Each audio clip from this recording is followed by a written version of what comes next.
one of the things I think that makes our beers drinkable is they're so dry. I mean, everything. This is probably like 1.5, 1.6 Plato. Wow. See, I love Wow, that's crazy. That's crazy. But it doesn't. I was having this conversation with Ashley. Like, dry doesn't mean thin. But I'm sure sometimes you get that feedback though, because people are now wanting these like pastry styles and stuff like that. But I can't stand those. I can't. I mean, 4 ounces is like too much for me. But that's just such a bad business model. You know, like, even if you shouldn't drink 7 of these, like, you should be making beer that you can actually, you know, and that you want to. Yeah, we want to make beer that you can drink a few of them, and instead of just like, you know, there's some great, delicious beers that you have, like a bomber, you'd have to have 4 people to finish it, you know. But yeah, soups you can have. I don't recommend having more than 3 and trying to do anything meaningful after that. But, you know, at least you could if you wanted to. Right. And then the dryness and like the carbonation, like what we're talking about, it just makes it so easy to drink.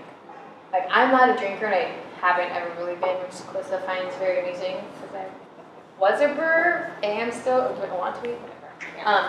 I just needed to take a break. My body's literally falling apart. I have like tendon issues everywhere. My elbows, my wrists, everything. I'm just falling apart. I had muscle spasms for like 5 weeks. So but like, this is probably the quickest I'm drinking a beer. Like, every time, I've only been here a handful of times with some friends, and every time I come, the beer's always great. They're just so easy drinking, and you're just like, oh wait, I need another one. Yeah. And it just goes always. I like how dry this is. When I was doing hazies, I was trying to get, I mean, they were like 2.5. Yeah, as a I mean, hey, that's very dry for that. But like, you can still accomplish these things by, you know, making a beer that people can actually have fun. You're gonna make money. Yeah. And also, you know, we really dropped the ABV of our beer too. You know, like, Cutter used to be 7.8, and that was just ridiculous because it never drank like that. And, you know, it's a proper pint, it's an 18-ounce pour. You know, you drink 3 of those, and then you're passed out on my patio. And calling Ubers for all your guests. Right. Yeah. We did the same thing here. We dropped Superpower used to be up around, it was like up around 8. And too much. 7.8, yeah. And now we're down to like, 7.1 to 7.3. It's kind of where I like it. Wow. I was going to say, I think that's like the perfect amount, because when people are looking for an IPA, they want something flavorful and tasty, but they want a little bit of that alcohol boost. I think when people think IPAs, they think a little bit more alcohol. Yeah. Which is so annoying to me, because like, I love our Grassers IPA. It's a 5.2, it's full flavor, but people are like, you mean that's a session? No. Yeah, we found a real sweet spot for us. Anything less than 5%, it's not going to sell. So our session IPAs, which I love, Yeah. nobody wants to buy them because they're like, well, that's too much money for that, not enough alcohol. And then anything above 8, especially anything around above 9, like, you just can't responsibly have many of those. So Well, those especially tend if you're doing it right, it doesn't drink like it. Yeah. I mean, the laws, DUI laws are just so strict now that you can't really risk it. Well, and you are in a very interesting spot because, like, I'll kind of serve people as much as I want if I know they're walking home. But you don't necessarily have people living right around here. We do, though. I have a lot of regulars that can just like literally walk right behind here. Oh, I was going to say, there's but it doesn't feel like there is. But I think that's really a key to, like, can you make it through a pandemic? Do you have people that, like, this is their spot? Because, I mean, you can make the best beer in the world, but if no one gives a shit about it. I was like, but there aren't too many breweries that are, like, close to here. Like, I know Fiction is, like, 10 minutes up the road on Quebec. But it feels like it's so far. It's very far. So, like, if anyone was, like, brewery hopping, like, if anyone came to Fiction, I was always like, Ursul's, like, 15 minutes that way, but Comrade's right down the street, and then Cerebral and Station 26, but it's just, like, I feel like everything east of Colorado, essentially, everything's, like, distantly, like, Oh, we have Copper Kettle is, That's probably your closest, right? yeah, and if you could just like fly over there, it's maybe a little over a mile, less than 2 miles. Okay. But the way you have to drive, yeah, it's like You have 3 to go all the miles. way around, yeah. Which isn't too far. No, it's not too bad. There is supposed to be a brewery opening up, like literally like a half mile from here, just due north. But they, I don't know, they haven't, they picked a kind of a bad time Bad to open. time. The good thing about those guys, it's Jade Mountain. Oh, yeah. It's a really interesting concept. They have like they're successful in their other careers, so they're just kind of like able to wait this out. So it's a lot like Chinese inspired beers, Oh, okay. which sounds like. Yeah, what's his name? Sean. Actually lived in fruit in China for a while, trying to bring that kind of concept back over here. So that's kind of nice. That's not actually competition because that's like such a Yeah, it's totally specific different. vibe. Yeah. But so talk to me a little bit more. I mean, one reason why I want to talk to you is not only do you make fantastic beer, but you have such like a brand identity. You like really committed to a concept. You're building a really the fact that you have pretty much all of your same bartenders that you opened, like that says something. So talk to me a little bit about that. When you want to talk about the brand identity, All of the it. concept, Yeah. well, Give me it all. yeah, the concept is kind of weird. The Comrade Brewing Company, Comrade Brewing. If you listen to David, he'll tell you that it's all about the camaraderie. That's where the word comrade comes from, which is true. We just thought comrade sounded better, easier to say. And then there's the story about the time that David and I were at the Old West Brew Fest in Jackson, Wyoming. And after it was done, we went to the Snake River Brewing Company, have a couple beers, and a couple of girls came and sat at the bar next to us, and we're trying to introduce ourselves. And I said, "My name is Marks," and one girl was like, "Marks? Like Karl Marx? What are you, some kind of communist?" And David just kind of puts his arm around me and says, "Whatever, comrade. Don't worry about it." And I had totally forgot about that. That's Until- amazing. This is a really important moment. Yeah. You remembered? You You were remembered, like, yeah. you remembered. I maybe had a couple too many beers that night. But the whole thing is kind of a joke. And of course, when we opened in 2014, the Olympics were happening in Sochi, and Putin was starting to, beat his chest a little bit. I was like, "David, I don't know if this Soviet themed thing we have is, I don't know if this is a good time to have this." And of course, look what's happened since then. Yeah. We have gotten a little bit of flack about it from, some freedom-loving Americans, I guess. Rat man for sure. But we have to just assure everyone we're 100% capitalist, and it's all a joke. We're definitely not giving you pricing the beer according to your income or whatever. It's all To the what same you for can everyone. trade, Yeah. Hey, trade economy is pretty great. I would Yeah. take that. It is nice to be between two auto shops because they will take beer for working on your car, so that's good. Okay. But so that's the brand identity. It's just kind of become its thing. What else were you wanting to know about? Well, the staff. Yeah, I mean, you've created a culture. You have people who care as much as you do, and they're not owners. Building that, I think that's something we've always had at Gold Spot. I know how we've done it. How have you guys done it? I mean, I think you have the least turnover rate of any bartending staff in the entire industry. 100%. Yeah, maybe. Well, first of all, David put everyone through a super intense interview, so much so that no one that got the job actually thought they got the job. You're so That's the way to do it. Yeah. That's the way to do it. And then we just started off, just taking care of people, paying more than minimum wage. We also do something that no one else does, I think. We pay 100% of everyone's health insurance. Oh. And it's a pretty good plan. I mean, you definitely are the only one.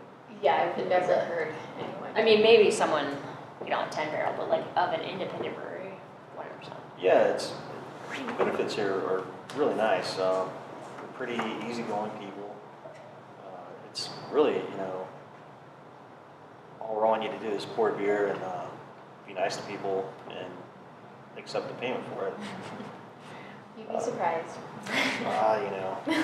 Or not, I don't know. But, sounds like there's staff here.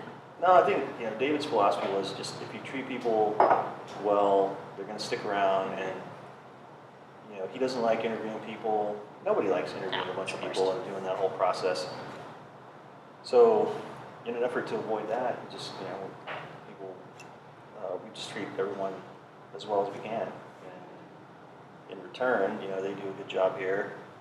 And yeah, we amazingly got, 4 of our original 5 bartenders are still here. That is amazing. Yeah.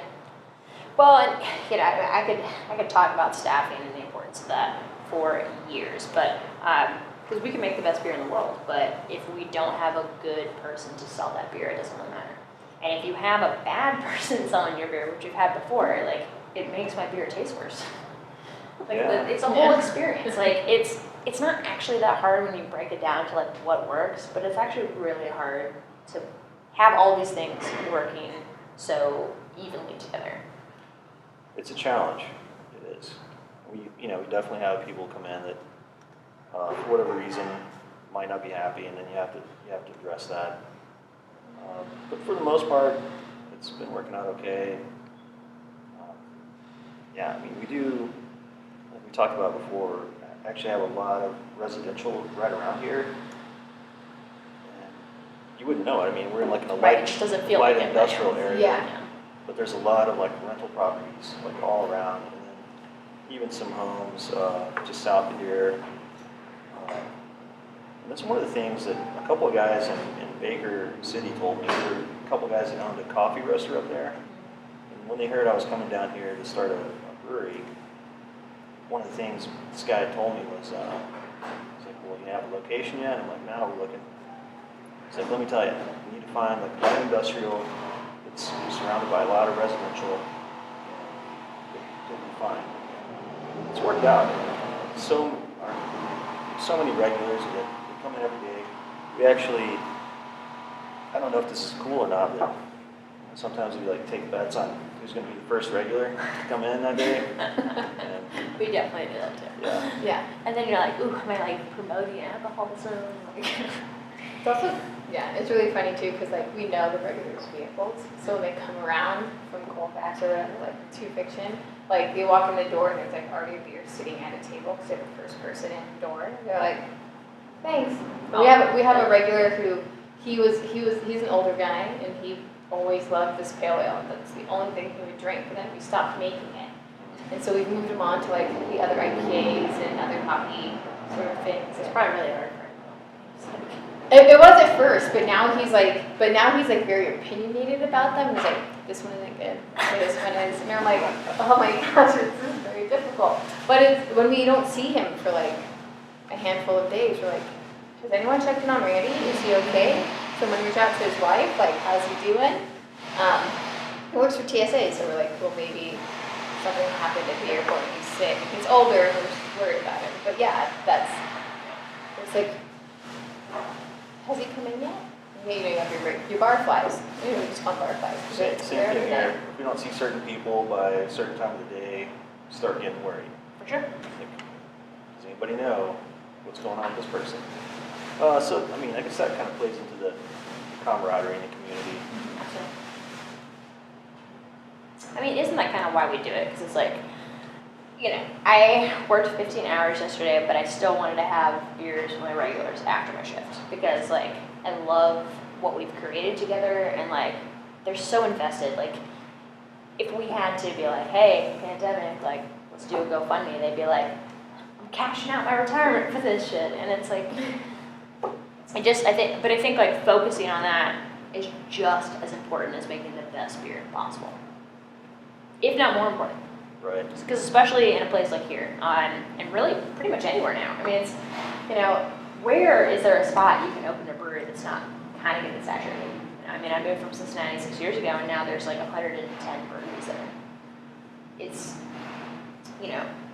you can't really find like a beer desert too much anymore. So I think it's so important to focus on all of the components, and you guys are just doing that so well. Well, luckily, David and I both had a good amount of experience coming in. Well, it's not like we were just, hey, let's start a brewery. Sounds like a good idea. Right. We've already been doing it for quite a while.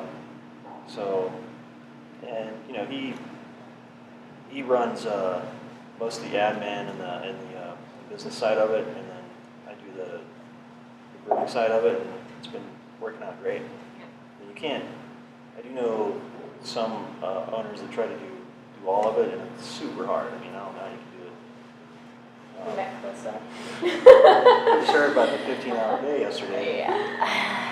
Yeah. I was like, hey, like, when do you have time to meet up? And she's like, well, I'm brewing, and then I'm bartending. And I'm also bartending and brewing tomorrow, and I have to do all these things. I was like, I thought I had a crazy schedule, and I was just brewing. But like, Sometimes you have to. But I all those roles. think the fact that you aren't doing this is the reason why you're the least burnout veteran I've met. I mean, it's just like, you've been brewing for 18 years now. It's like, it's hard to find someone who's just not insanely jaded. Almost not jaded. But you don't I think act every jaded. brewer. I mean, of course we're jaded. It takes 2 seconds to get jaded, but especially with like the last 2 years of the industry. But you don't come off as jaded. Like, you still take, you always, like, I've known you for years, and Jake's laughing. you always take time to, like, talk about beer to people. Like, you are making one of the best IPAs in the entire country, but you don't talk down to anyone. Like, you're just so, you might seem jaded, or you might think you're jaded, but I'm enjoying this. I'm actually enjoying the pandemic a little bit, because the way we're doing this now is you can have people on this side of the tasting room, but no one on past the wall there. So no one on the south side of the bar, and so that's where I hang out now. So no So I one don't has have to to talk to people as much. That's why I said I became a brewer. Unfortunately, so we used to have like these giant brewer tanks, which is stainless steel box for Solera Sour Fiction. And so the only way to get out of the brew house was to walk behind the bar. And so whether they were regulars or first timers or people who were just interested, they're like, so what are you doing? They want to have this full conversation. And it's like, I work in the back, so I don't have to interact with people. Like, I like interacting with people, but when I'm like in the middle of something, or they just want to. hey man, I made $400 in tips last night, so. It's literally, that's why you stay Absolutely. after. I made that before. Yeah. Well, that was another thing.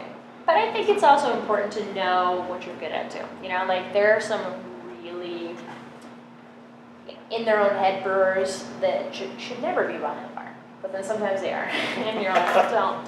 It's like, know your strengths, know where you should be for the brewery. And it's like, That's super important. Yeah, I mean, that's why we have it split up like we do.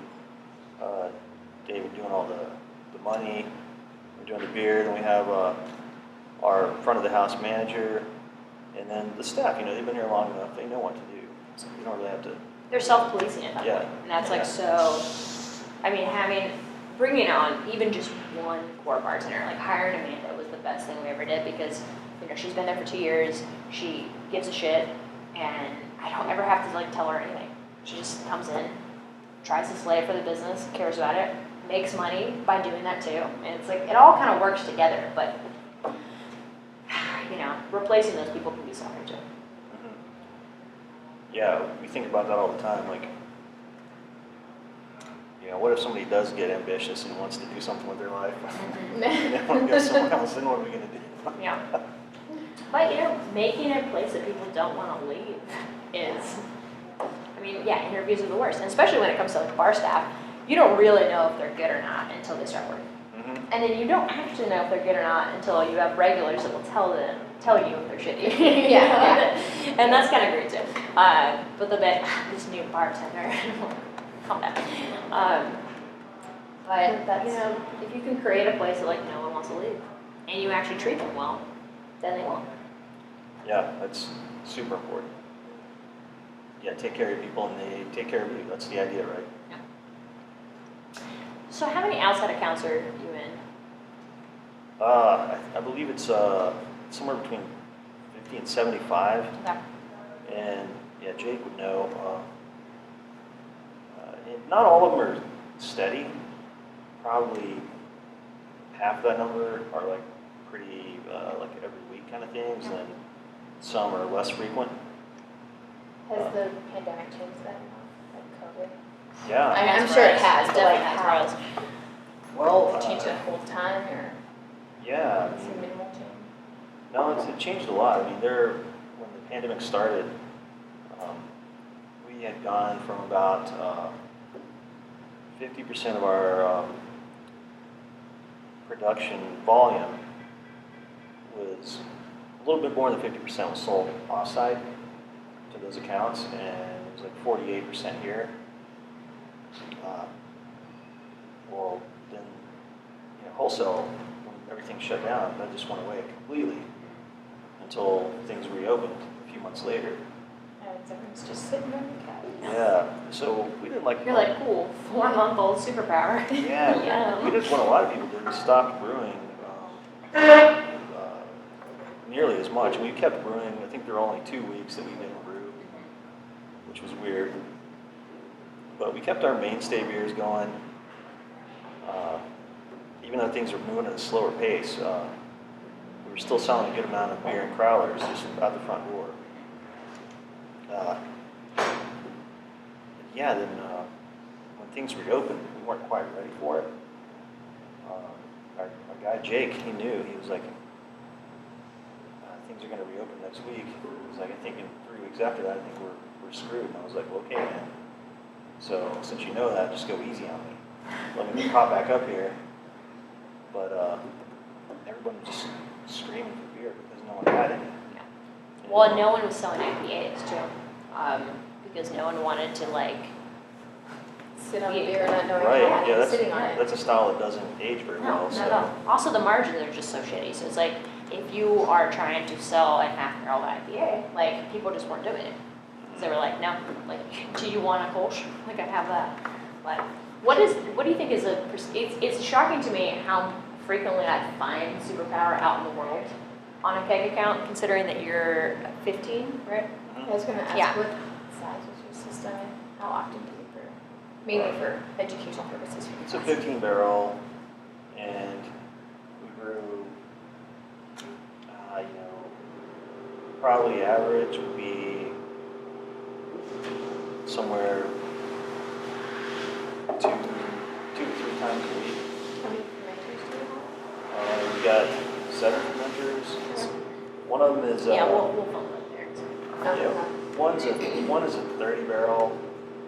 We have a 30 barrel fermenter and a 30 barrel jacketed bright tank next to it, and those have only ever had Superpower for wholesale. And everything else is 15 barrel. So there's really no way you would be able to do what you're doing without that 30 barrel, like for those accounts. Right. And when the pandemic hit, we stopped making, like normally we have a 15 barrel batch of Superpower just for the pub alone, and then the 30 for everything else. So when the pandemic hit, we stopped making the 15 barrel batches, and we were just doing something kind of weird. We would take part of the 30 barrel and sell it here, and then Jake was taking the other kegs where they needed to go. Worked for a little bit until things got reopened again. We're back. We have been for the last few weeks, several weeks now, pretty much back to full production schedule. That's awesome. But yeah, it was certainly hard to forecast there at the beginning. Like, nobody knows. Still, I don't know what's going to happen a couple months from now when it's cold. Like, is this thing going to come back? It's already spiking. I mean, I'm brewing my ass off right now because I'm like, well, we have money coming in. But, I mean, we're probably gonna closed to the public like December 1st. I think so. Completely? Well, I think we will self-do it because, like, you know, if we cut 50% of our worst month, like, who's gonna wanna work, you know? And we've been so aggressive because no one else can make beer there, and I bartend all the time. So it's like, I can't afford you to get there. I mean, we have a big outbreak at Breachers right now. It's just like super lame. Yeah, and it's like, you're like, you know, beer can withstand anything besides maybe a pandemic. It's like, if you actually have to like close, it's just kind of, and a can shortage, it's just, sometimes it feels fun to put out so many fires because like when you're doing it right, you're like, wow, I'm so efficient. But then other times you're just like, it's just too much. Yeah, that can shortage you mentioned, being in Propagate now and providing yeast for breweries. We'll have like a yeast on the schedule, like I'm still learning, but we'll have a yeast on the schedule, right? They're supposed to be growing up, and they're like, hey, we've actually been screwed by our source, can source, you know, not the company, but whoever sources their cans. We actually don't need that yeast yet. We're like, oh, Right, great. okay, cool, that's fine. And it's happened to like a handful of breweries where they're like, our schedule's been screwed because we can no longer get the cans that we need.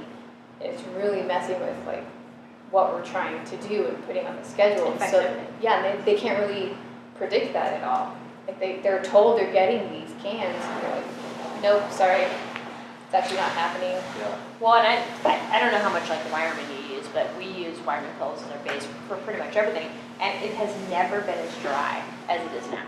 Because they ordered all this stuff, you know, like a year and a half ago. You know, like assuming everyone's gonna be brewing like their normal amounts, assuming that new breweries were gonna open, you know, and like it is the driest grain I've ever experienced. And it just like every single production flow is just completely affected by this. It's so fun. Yeah, we've had, you know, crowlers. We've been going through way more crowlers than we ever did before. Oh, for sure. Are you doing beer drop? No, we were doing that for a little while. Different liquor stores, north, south, east, west, depending on different days. Like, I don't know, for whatever reason, liquor stores don't want to pay on time, so we just quit doing that. That is like literally.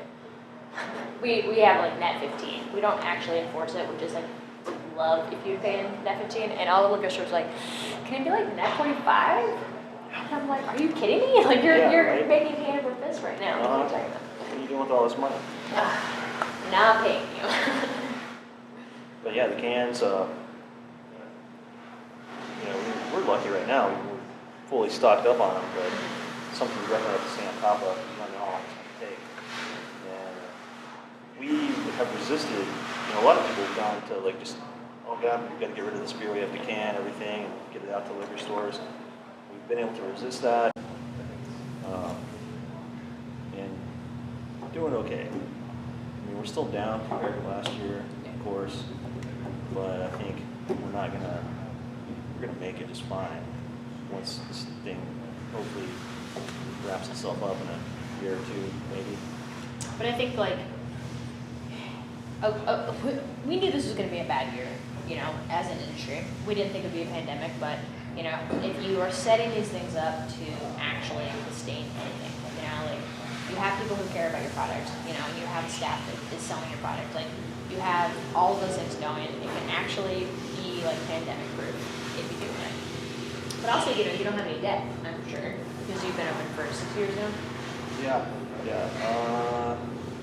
Well, we did get one of those PPP loans that we don't know. As far as I know, no one's gotten forgiveness on that. I think that the banks are just now starting to take applications for getting those forgiven. So if we have to pay it back, it's fine. Fairly cheap as far as the loan goes, but you know, it'll be fine. Like David's done a fantastic job with the financials. We're pretty solvent. We are concerned because nobody knows how long this is going to drag on. Is it going to get worse? Is it going to be another shutdown? So you got to be careful. We'll see. Florida, I read the other day that Florida opened up completely. Everything is wide open. Well, you know, to amusement parks at full capacity. Great, that's just great. So we'll see how they turn out. yeah. Well, and that's the thing too, it's like, you know, how do you protect your staff and make money? It's like, there's so many weird considerations that we're going through right now. And I, you know, the businesses that do it right are gonna be the ones that make it through. Because also people are not going to forget when you were just like the dive bar across the street from Gold Spot. Like, they're not gonna forget that you were just packing these people in, no one has a mask. Like, you know, we're gonna remember that. And, you know, you're always trying to build customers for the long term, not the short term. Yeah, I think I see a lot of places that are just trying to bank on the short term right now. I don't know if it's, yeah, I don't think it's a good strategy. Have you guys had the health department come in since? No. No. I know, but there were a couple weeks. They hit in the rhino, yeah. Well, they hit like Big jacket Jacket twice in 2 weekends. Yeah. They did go to Fiction once Oh, no. on a Saturday when they were really busy. No, it was a Thursday. Really busy also, it was trivia night, but I guess our bartender, Lindsay, she told them everything and they were fine and stuff. I also heard the health department is going around, well, actually they just stopped at Fiction the other day, which I heard from the owner, to see how their production was working, like on the health side of production, like how are you managing your beers? On the health side, it's like, what? That's very weird. You should be concerned about these fruit beers people are making. Yeah. Yeah. Yeah, I mean, out here we're like Tri-County Health. This is, I mean, you wouldn't know it, but this is unincorporated Arapahoe County right here, so Yeah. we're kind of like the Wild West out here a little bit, which we're trying to do. We're doing it right. There are places though down the street either way that are just they don't really care. So You know, so again, you've been in the industry forever. What are a couple things that you would say, you know, was really important for you to like keep going? You know, what would you tell to like future brewers, the things like that really matter to you about like being a brewer? oh well, you know, I tell people all the time that it is actually a very boring job. I mean, we're literally doing the same things over and over again. And if you're not cool with that, you probably shouldn't get into it because you're just going to be repeating, you know, you've got to clean everything all the time, whether you want to or not. So much Just squeegee. Literally the same thing, just over and over. Had so many people come in and try to do a brew day with me, and you see them just get bored after the first couple hours. It's like, well, I don't think this is the job for you. But A lot of hurry up and wait. yeah, there is that. I mean, like right now, you know, we're in the lautering process, so there's a good couple of hours where kind of hands off for a little bit. But I think what's got me going is the competitions are obviously a big thing, and beyond that, for me, it's just trying to make the beer better than I have before. That's I don't know. I guess I was just brought up with this idea that if you're going to do something, you should do it to the best of your ability. Otherwise, why are you doing it? You should probably find something else to do that you're more into. And that would be my advice. It may seem like something cool to do, but there actually is some work involved And very little. some, Yeah. you know, you got to be meticulous about things and pay attention. You can't get distracted too much. I'm always on Rio for like checking out his Instagram too many times. Come on. But Sure. it's hard to deal with these days. I mean, I think if you're ADD, it's a perfect job because there's always like a million things going on, and if you can fire at all cylinders all the time. Yeah. Yeah, some people are a little bit OCD as well. That could either be a good thing or a bad thing. I think that could be bad. You'd be like, I'm squeegee in the same spot. It depends on your level. There are some things I go like, I want the tri things done this way. Oh, I'm like that. Oh, me too. I'm like, why would you possibly put it that way? Like, it's so Yeah. stupid. Yeah.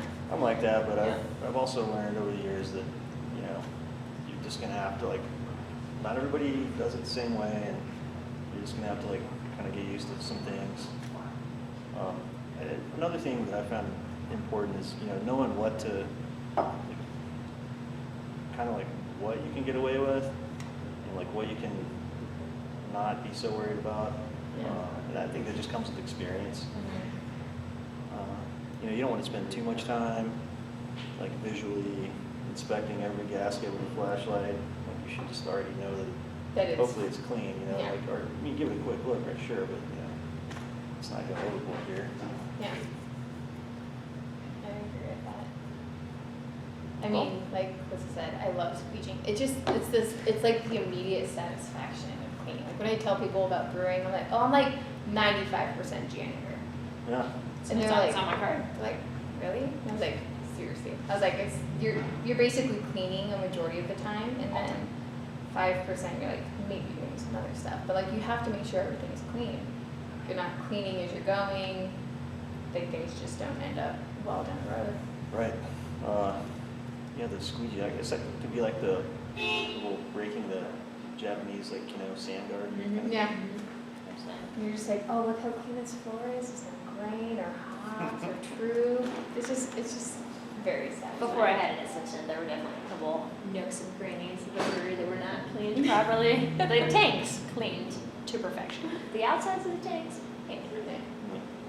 But, yeah, I mean, again, you could make the best beer in the world, but if you're not having such attention to detail to the entire process, yeah. From a cleaning perspective, carbonation, clarity, serving, it's all one big machine. I joke all the time that you hear about like these other businesses where people are just making bank, and you're like, well, I'm in the wrong business. David, we're in the wrong business. But then, what other job is it like? 10 o'clock in the morning, you're just chilling with the beer. Yeah, exactly. It's just normal, yeah.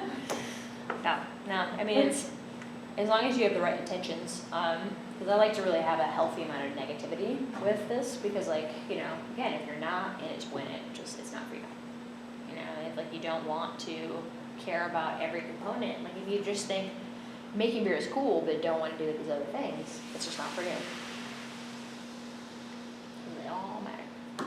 And I think being a brewer definitely follows the suit of you're your own worst critic. Oh, sure. Like I'll You should be. like They're these plenty of beers, brewers I out was like, I don't.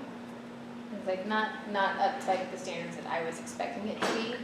And then hearing people say that they thoroughly enjoy it and why they enjoy it, you're like, okay, that like relieves some stress, makes me feel a little bit better about it, and then like it makes your job like, we were talking about being jaded earlier, but you're just like, this is why I do this. Like, this is I like this a lot, to hear that people enjoy the product that you are producing for them, not necessarily for yourself, but like, you want to make beers for the people who are Right. consuming it. That is another thing that I've always enjoyed about it is, we are making something. It's not like we're just entering numbers on a spreadsheet and, filing reports. There's a product at the end of it that you do get to see people come in and they look like they're having a good time, so it makes you feel good. I think it's really important though to actually maintain that level of like self-critique, because I think a lot of breweries that are not very good, they're like, whatever, it sells. It's like you should always be trying to be the best version of yourself, I will take like tiny tweaks to cutter, but like hopefully the customer is just like, wow, this is your best batch yet. Like you always want to like do the best version of every beer that you've ever had. And, if you stop trying to do that, maybe it's time to sell your business. I agree. Cool. All right. Well, Do you guys want to look around in the back? yeah, for sure. I got